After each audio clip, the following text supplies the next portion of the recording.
Merci beaucoup, Éric Genet et Charlène Terry pour cette interview que nous réalisons avec François Pradillon, donc qui est administrateur d'art urbain dans les territoires, avec moi comme président. Cette année, notre prix sera décerné sur le thème de la transition écologique. Bonjour Louis, et puis merci déjà de nous avoir invités à cette interview. Alors effectivement, Veolia, comme tu l'as dit, c'est un groupe d'envergure mondiale. On est spécialisé dans les métiers et les services liés à l'eau, à la gestion de l'eau, des déchets et à l'énergie. Le propos et la thématique cette année nous intéresse tout particulièrement puisque en fait nous avons au travers de la gestion de ces services l'ambition d'être un acteur majeur de la transition écologique et tout particulièrement en France où nous avons l'ambition en fait de mettre l'eau à la source de la transformation écologique. Je dirais avant tout, on est un acteur local et tout particulièrement en France où nous sommes en fait un acteur local ancré dans les territoires et aux côtés en fait de nos clients qui sont les collectivités locales que nous accompagnons justement dans leurs actions sur la transition écologique. Moi, j'ai envie de vous poser une première question qui est liée à un premier paradoxe, c'est-à-dire c'est celui de la sobriété. Mais qu'est-ce que veut dire une sobriété quand on est vendeur d'eau? Et donc toute la question, c'est comment concilier ce modèle économique avec les enjeux d'aujourd'hui, notamment l'exigence de la sobriété. On a des exemples justement pour essayer de sortir de cette impasse apparente en trouvant des solutions pour progressivement sortir de ce paradoxe avec notamment d'autres modèles je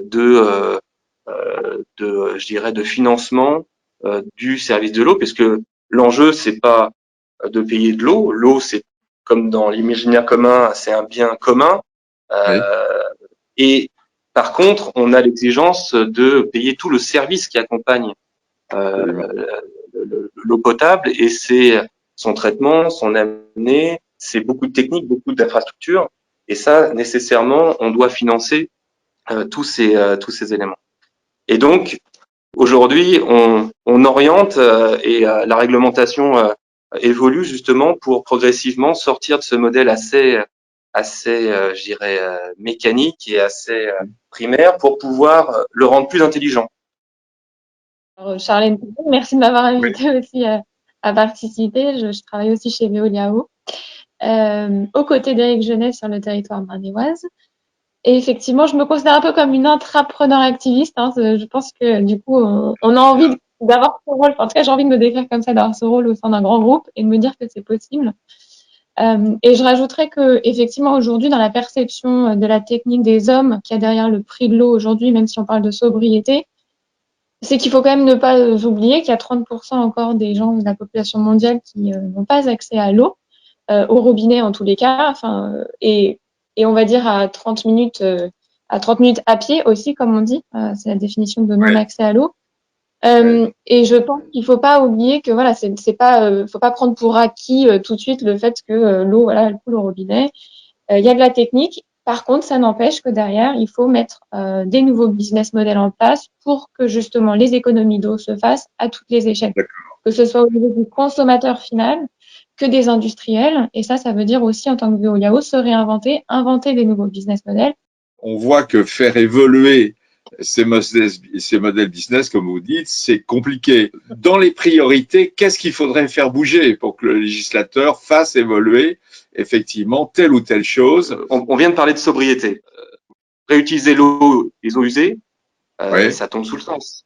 Aujourd'hui, en France, c'est 0,5% des volumes d'eau usée qui sont réutilisés.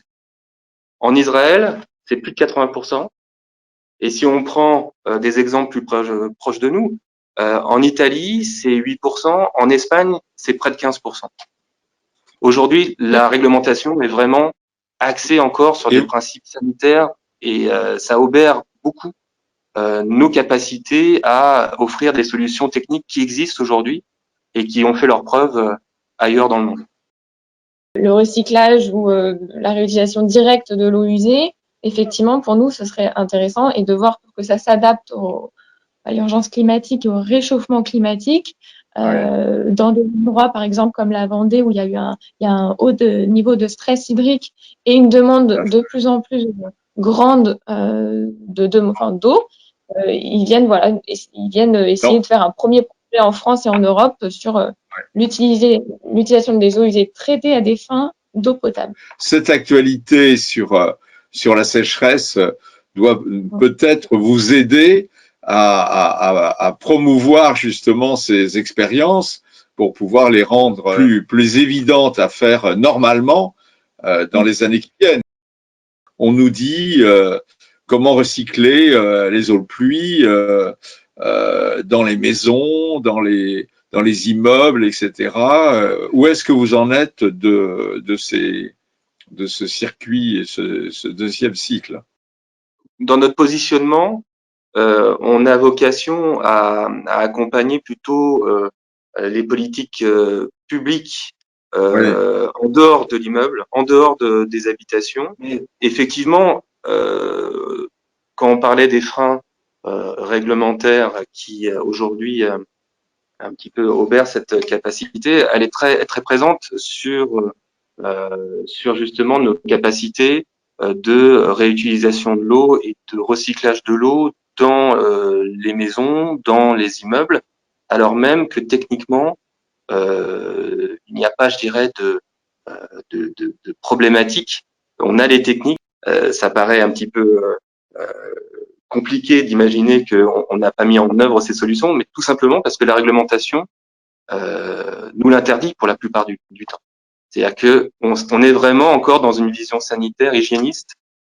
Là, c'est quand même un positionnement, donc voilà, comme disait Eric, qu'on étudie, où on n'est pas, voilà, ce n'est pas notre cible première. Par contre, on a des partenaires avec lesquels on travaille. Après, il faut quand même ne pas oublier que c'est quand même assez compliqué encore, même pour mettre ce genre de projet en route dans des villes plus ou moins denses, hein, parce qu'effectivement, dans les villes très denses, c'est compliqué. Après, il y a aussi le fait que ce soit plus coûteux. Aujourd'hui, il y a des solutions qui existent, hein, on les voit et elles sont absolument géniales. Hein. On peut récupérer les eaux de pluie et elles arrivent directement en sous-sol de l'immeuble. Elles sont traitées directement sur place pour être réinjectées dans l'immeuble. Donc, les techniques existent, par contre, c'est coûteux. Les problèmes que nous avons aujourd'hui, c'est-à-dire et qui nous attendent demain encore, je crois, beaucoup plus avec le réchauffement climatique, il va falloir peut-être avoir des aides pour pouvoir faciliter peut-être des aides publiques pour pouvoir peut-être faciliter cette transformation.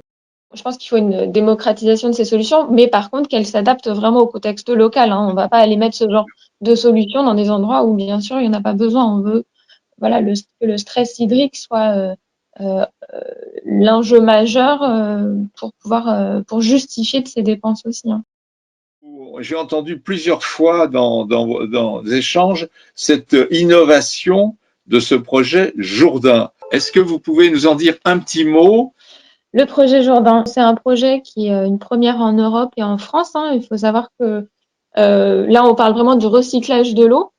Recyclage de l'eau usée traitée, c'est vraiment faire venir construire une usine d'affinage qui va réutiliser les eaux usées traitées et la traiter dans plusieurs étapes pour que l'eau devienne de très haute qualité.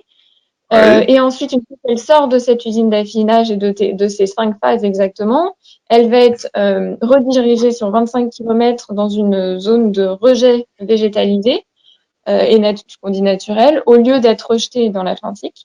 Et ensuite, elle va suivre son cours dans le milieu naturel pour revenir dans le cheminement de la production locale d'eau potable. C'est une note optimiste, en tout cas, je trouve, à vous entendre, parce que effectivement, dans cette actualité bien compliquée qui nous concerne tous, je pense que cette usine et cette manière de retraiter l'eau usée pour l'agriculture notamment et pour les collectivités va être une piste importante pour l'avenir. Et je vous remercie vraiment pour ce temps et cet engagement. Bonne journée Merci à tous. à vous. Merci à vous. Bonne journée.